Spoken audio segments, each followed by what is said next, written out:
नमस्कार, जय जिनेन्द्र। मैं मंजू आंचलिया मंजू स्टोरीज चैनल पर आपका स्वागत करती हूँ। धर्मनाथ भगवान वर्तमान अवसर्पिणी काल के 15वें तीर्थंकर हैं। यह रत्नपुर नगर के इक्ष्वाकु वंशीय राजा भानु के पुत्र थे। उनकी माता का नाम सुव्रता था। धर्मनाथ भगवान का रंग सुनहरा था और शरीर की ऊंचाई 45 धनुष्य थी। किन्नर इनके यक्ष देव हैं और कंदर्पा इनकी यक्षिणी देवी हैं।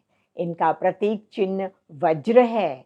वज्र से यह प्रेरणा ग्रहण करने की आवश्यकता है कि कष्टों में वज्र के समान दृढ़ रहो। मिथ्यात्व, अज्ञान और मोह पर वज्र की भांति टूट पड़ो तो फिर धर्म की प्राप्ति निश्चित ही हो सकती है।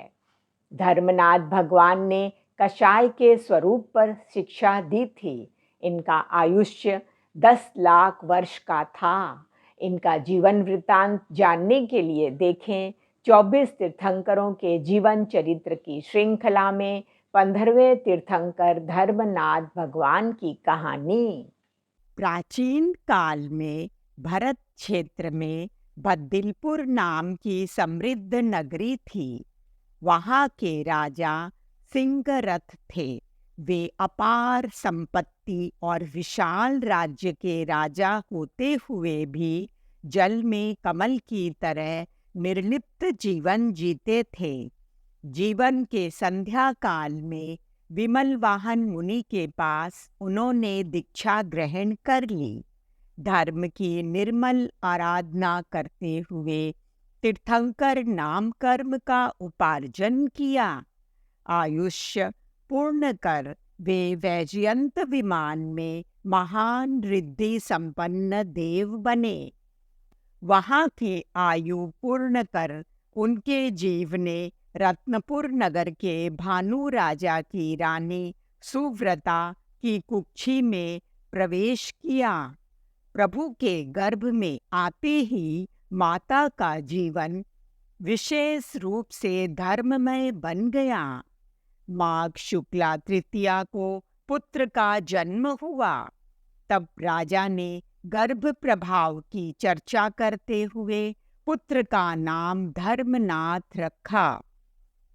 यौवन वय प्राप्त होते ही उनका विवाह हुआ और फिर राज्याभिषेक हुआ। अनेक वर्षों तक वह राज्य करते रहे। एक बार भगवान धर्मनाथ अपने जन्मदिन के एक दिन पूर्व समस्त नगरी की अद्भुत शोभा देखने राजमहल की छत पर खड़े थे। इतने में आकाश से भारी गड़गड़ाहट के साथ प्रकाश की एक तेज रेखा खींची और एक तारा टूटकर गिर गया, अर्थात उल्कापात हुआ।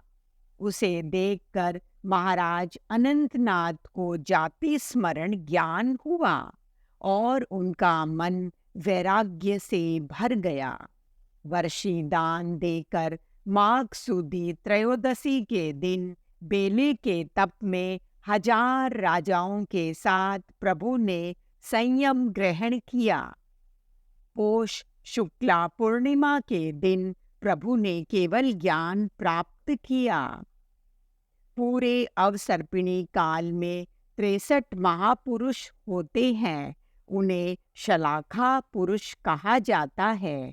63 में से एक तो धर्मनाथ प्रभु स्वयं थे। 5 और शलाखा पुरुष उनके शासन काल में हुए थे। प्रभु के शासन काल में 2 चक्रवर्ती भी हुए। तीसरे श्री मघवा तथा चौथे श्री सनत कुमार। जब चक्रवर्ती सनत कुमार को अपने रूप का गर्व हुआ तो देखने आए देवताओं ने उन्हें बताया, राजन, आप जिस शरीर सौंदर्य का अभिमान करते हैं उस शरीर के भीतर रोगों के असंख्य असंख्य कीटाणु भरे हैं, जरा थूक कर देखिए। चक्रवर्ती ने जैसे ही थूक में कीड़े कुलबुलाते हुए देखे तो उनका शरीर के प्रति मोह तथा गर्व खंडित हो गया। तत्काल उनका हृदय शारीरिक सौंदर्य से विरक्त हो गया। उन्होंने अपने उत्तराधिकारी को राज्य सौंपकर भगवान धर्मनाथ के शासन में दीक्षा ले ली और तपस्या करने लगे और अंत में मोक्ष प्राप्त किया। भगवान धर्मनाथ की प्रथम धर्म शिक्षा में पंचम वासुदेव पुरुष सिंह तथा सुदर्शन बलदेव भी उपस्थित थे। भगवान धर्मनाथ की प्रथम शिक्षा कषाय के स्वरूप पर हुई। जो आत्मा को कसे एवं दुख दे उसे कषाय कहते हैं। आत्मा में उत्पन्न होने वाला विकार राग द्वेष ही कषाय है। कषाय 4 प्रकार की है: क्रोध, मान, माया, लोभ। जब हम ऐसा मानते हैं कि इसने मेरा बुरा किया तो आत्मा में क्रोध पैदा होता है। इस प्रकार जब हम ऐसा मान लेते हैं कि दुनिया की वस्तुएं मेरी है, इनका स्वामी हूँ, तो मान हो जाता है। घमंड को ही मान कहते हैं। छल कपट को माया कहते हैं। किसी चीज को देखकर यह भाव आना कि यह मुझे मिल जाए, यही लोभ है। मिथ्यात्व के कारण पर पदार्थ या तो इष्ट भाषित होते हैं या अनिष्ट भाषित होते हैं और इसी ही कारण कषाय उत्पन्न होती है। सभी जीव का प्रथम कर्तव्य मिथ्यात्व का नाश करना है।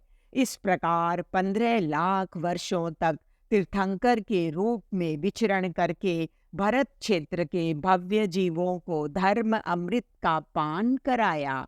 अंत में सम्मेद शिखर पर भगवान ने मोक्ष प्राप्त किया। धन्यवाद।